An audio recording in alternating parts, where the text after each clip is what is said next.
In every sense, the Baltic states face west. The estuary of the river Daugava has, through the centuries, traded with Stockholm and Copenhagen, Hamburg and Helsinki. For in its sense of itself, Latvia has always been a part of the Western world, the place where liberal Scandinavia blends with Catholic Central Europe. But it is also a place where West meets East. The Russians once formed a privileged elite. Now Russian women scratch a living trying to sell odds and ends at Riga's central market. Here ethnic tension finds vocal and angry expression.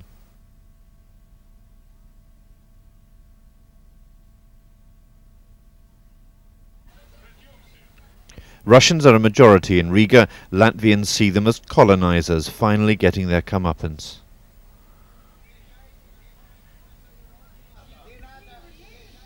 Go back to where you came from, the man says. There's plenty of room there. You see, the Russian woman says, you can hear for yourself. We're the enemy. It's been the same since Ivan the Terrible, he says. Every time the Russians show up, they bring cold and hunger. A Latvian woman on the right intervenes. No, she says, we love the Russians, we love them. Yes, of course you love us, the Russian replies. Through your backside.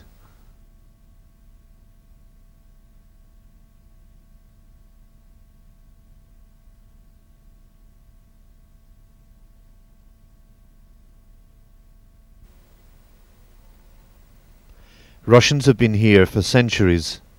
Through the generations they have kept alive the flame of their Eastern Slavic identity, the unchanging rhythms of their Russianness, and an ancient pride in who they are. But during the Soviet years there was a huge influx, a program of Russification on the Baltic Sea. Now Russians constitute a third of the population. Few have ever learned Latvian. There was no need. They're paying for it now. The Russian Cultural Society is being evicted from its headquarters, an 18th century courtyard palace which the Latvians gave as a gift to Peter the Great. The Latvian government has sold the premises to a commercial developer. The symbolism is not lost on the Russians here. They feel they, along with their books, their history, their culture, are being discarded. People like me were sent here by the state. We didn't come to occupy a foreign land. Back then it was one big country, and we were brought here just to do our jobs. To punish us for being sent here by the Soviet regime, for not learning Latvian, it's not right. For 7 years now the people have been trading in their old Soviet passports. Most of the Russians do not qualify for Latvian citizenship. Non-citizens can't vote or run for public office. They are barred from certain professions, including the law, the police, the armed forces and government service. Their passports describe them as aliens.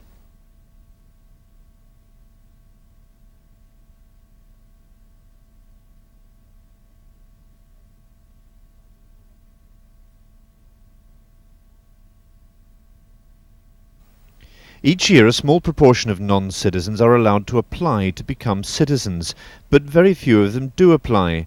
The government says this proves the Russians don't want citizenship.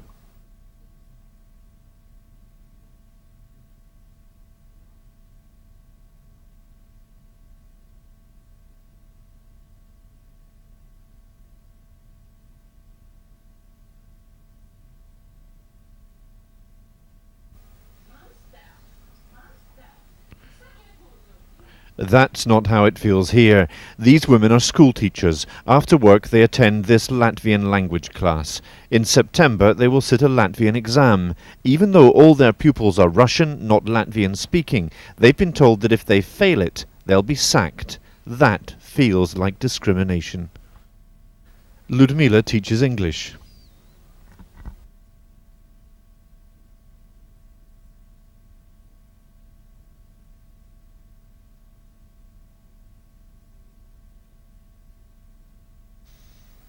Her colleague Lyuba teaches infants.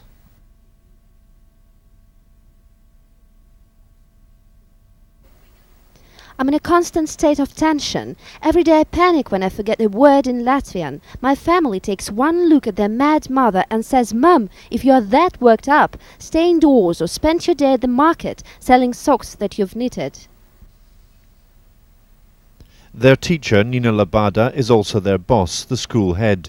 2/3 of her staff are Russian-speaking.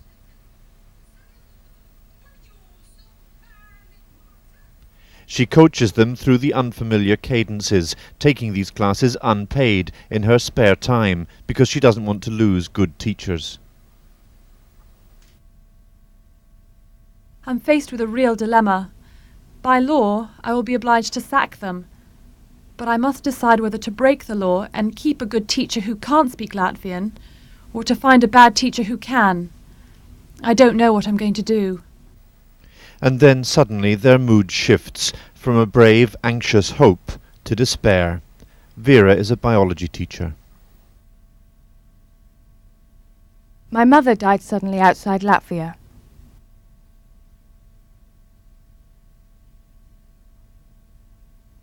I couldn't leave Latvia on my old Soviet passport. They said I needed an alien's passport, so I missed the funeral of my own mother. And as she chokes back her tears, the others seem to lose their fight. They feel this goes beyond discrimination. It is humiliation.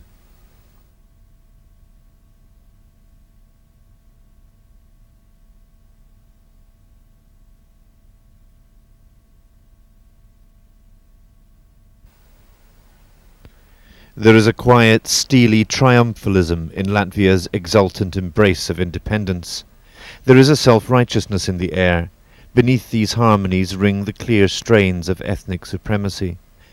But there is a cause. Many Latvians believe, with reason, that their nation drew close to extinction, and that the Russians who live here were the unwitting instrument of a Soviet attempt to destroy Latvia as a living reality. Many also believe that the danger is not yet past. Arnold Berzins unashamedly believes the Russians should go to Russia.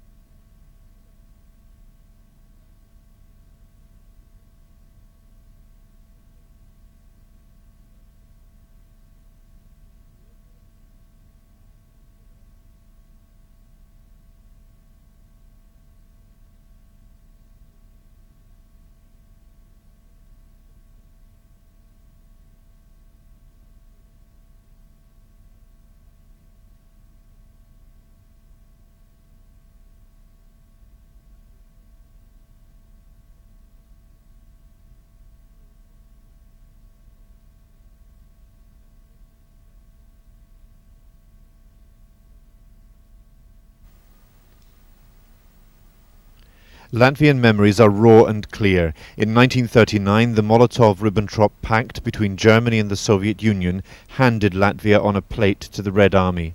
Hundreds of thousands of Latvians were deported to Siberia, where most died in the frozen gulags.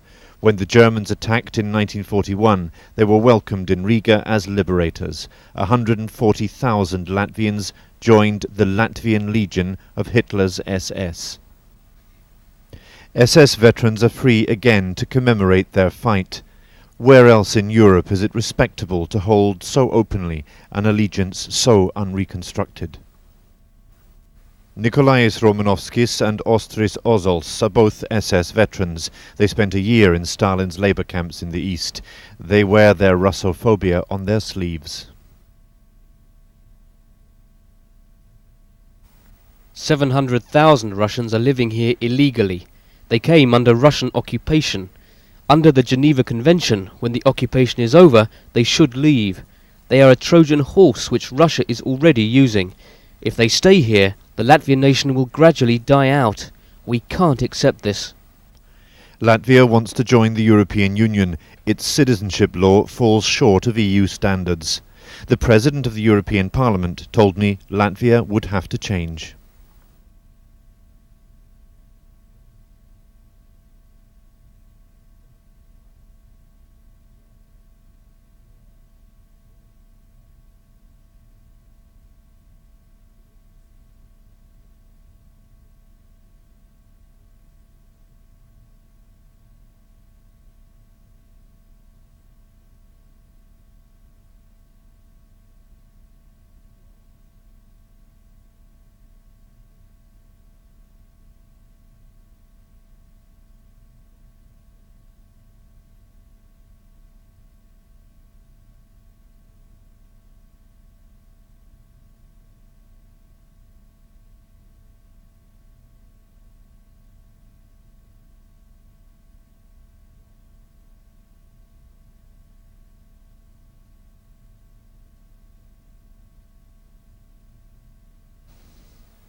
And so European integration becomes a force for human rights.